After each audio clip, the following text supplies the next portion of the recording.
Thank you so much, Savannah. And as she was talking about, this wasn't in the height of the storm, it was in the aftermath of the storm.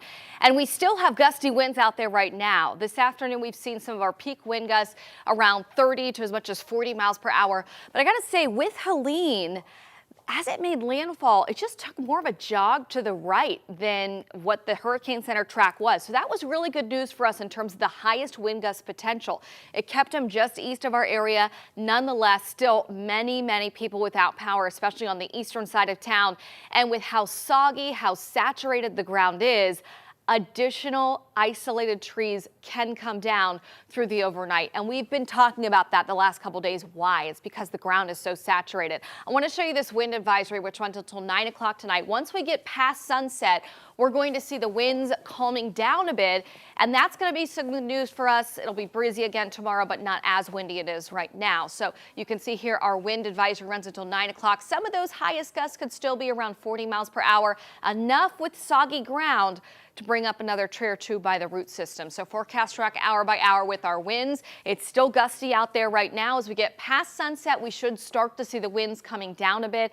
But as we get into the day tomorrow, the sun comes up, and again, we'll see the winds ramping back up again for our Saturday afternoon. So tomorrow, we will see overall a drier day than what we saw today, but some of those peak wind gusts could be around 25 miles per hour. Sunday, much lighter winds just out of the southwest, about 10 to 15 miles per hour. You can see big picture, all the moisture from Helene wrapping into an upper level low.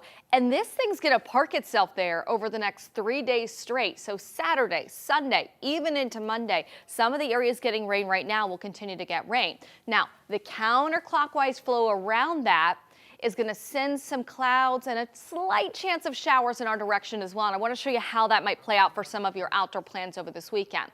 Today, breezy the rest of this evening. I know there's a couple of high school football games still going on this evening. The Braves are playing as well.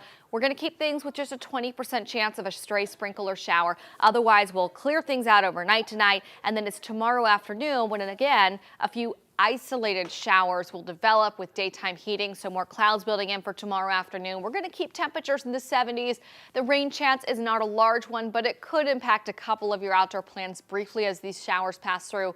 And then by Sunday, again, 20% chance there could be a stray shower somewhere out there by the afternoon. But with a little bit more sunshine Sunday, a little lighter in the way of winds, I think by Sunday afternoon, we are going to be back up to around 80 degrees. Now, we're saying goodbye to Helene, but there's some other areas in the tropics that are developing here as we turn our attention to the rest of hurricane season. We've got one area with a low chance of development in the Caribbean again over the next 7 days.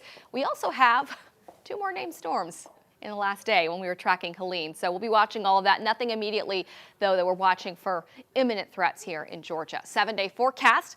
Nice to not see any red bars on this map, right? No weather impact alerts over the weekend. Breezy, 20% rain chances. Back to the 80s. Pretty quiet to start next week as well. Julie?